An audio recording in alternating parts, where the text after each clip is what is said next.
Hey juniors, I decided to make a video for you since you were gone on Friday and didn't want you to miss what we talked about, which was basically biomass.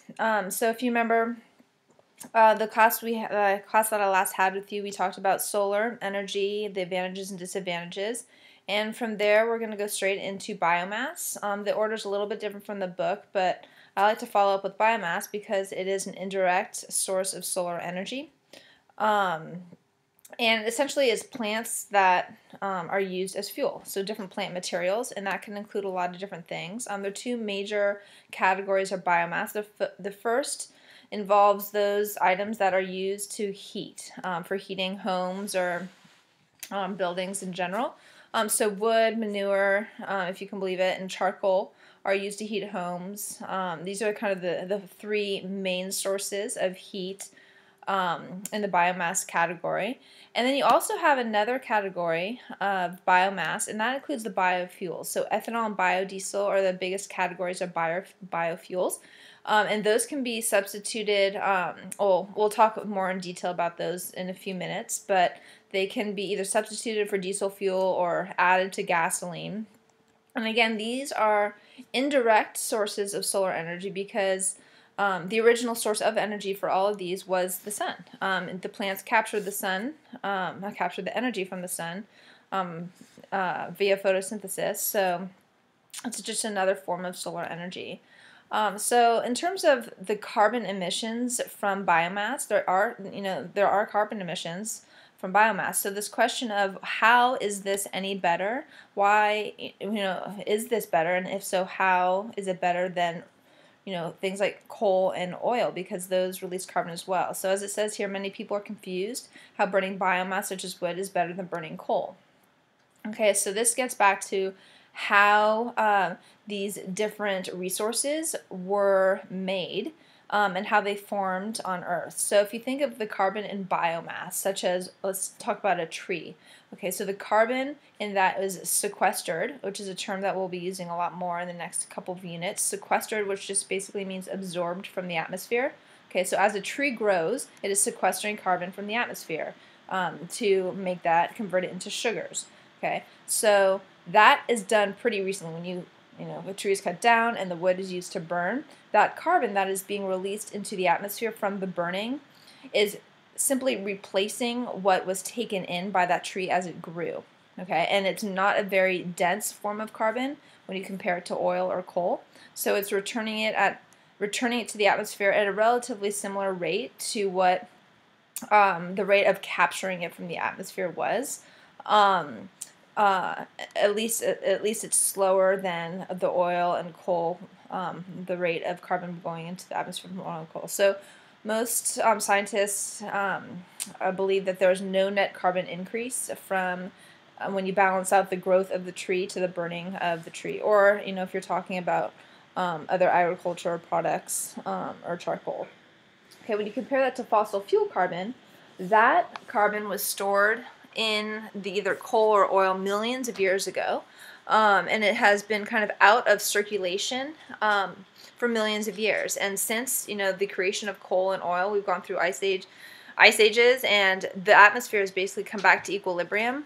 So when we take that oil and coal out from its quote-unquote storage and burn it and release the carbon into the atmosphere, there is a net increase in carbon because you can kind of think that the atmosphere was set back to zero over those millions of years in terms of its balance, and now we are kind of messing up that balance. So these two terms get to this idea of carbon neutrality. So an activity that does not change atmospheric CO2 is referred to as carbon neutral. That doesn't mean you don't emit any carbon dioxide to the atmosphere. It just means that it balances out anything that was taken up by that by that resource, like if it was wood for a tree. So oil and coal are obviously not carbon neutral, they're carbon positive. Many biomass resources are thought to be carbon neutral, and you can also be carbon negative, where you take in more carbon dioxide than you release, which is obviously the best option. Okay, and just a reminder that the biomass, the resource of biomass, when you look at all renewables, and again, this is for energy use, so energy being transportation, electricity, and heat, biomass constitutes the biggest share of that renewable pie, and mostly because biomass is used for so much heat, and in particular, wood. So wood is the largest source of biomass energy. I'm sure you all have used wood to make a fire, whether it's camping on a fireplace or something. So people all over the world still use wood. People also use peat. You probably recognize this picture from the last unit that we did, and I just like it because you can obviously see the peat here, but then you can also get a sense of how it is harvested, and this would take millions of years to form into coal. But we're able to use it now. You can cut it and create kind of logs out of it and dry it out a little bit. And these are used like firewood. You can just burn it. Okay, so we can also use waste. So we talked about wood and peat, and now we're gonna look at waste. So lots of, obviously every population produces waste, and if we can do stuff with it, that's great, because otherwise it would just be a wasted waste resource. So biomass, so this can be in the form of manure, it can be agricultural waste. So if you think of when you grow crops and you harvest them, like let's say corn, you use the corn kernel, but there's so many other parts of that, the stalk or the leaves, that often go to waste. So if you can use that waste to produce, in this case, it's actually producing methane gas, or natural gas, which can be used either for heating or for electricity. So you can see here in this picture, let's say in this case manure is kind of decomposed under anaerobic conditions. Okay, anaerobic meaning, again, without air. Or without oxygen, and so bacteria that decompose in anaerobic conditions produce methane as a byproduct, and you can use this methane again for burning it for heating, or it can be used as natural gases to make electricity by burning it to make water into steam to run a turbine. Okay, so that's how you can do it. And one thing that's being done a lot now, a lot more, and hopefully will keep increasing, is using the methane from landfills. So if you think of a landfill as a huge mound of waste, which it is, and it's, underneath it, there's not much oxygen. So all the bacteria that are in the landfill are actually releasing methane gas. And we'll talk about this more when we have our chapter on trash, but there are pipes that come out of landfills that are releasing methane gas into the atmosphere, which isn't good because that's a greenhouse gas. But if those pipes can be redirected to actually channel that methane gas into a power plant, we can then use landfill gas to make electricity or heat, which is great because you're capturing the methane and you're also using methane from another source as opposed to fossil fuels.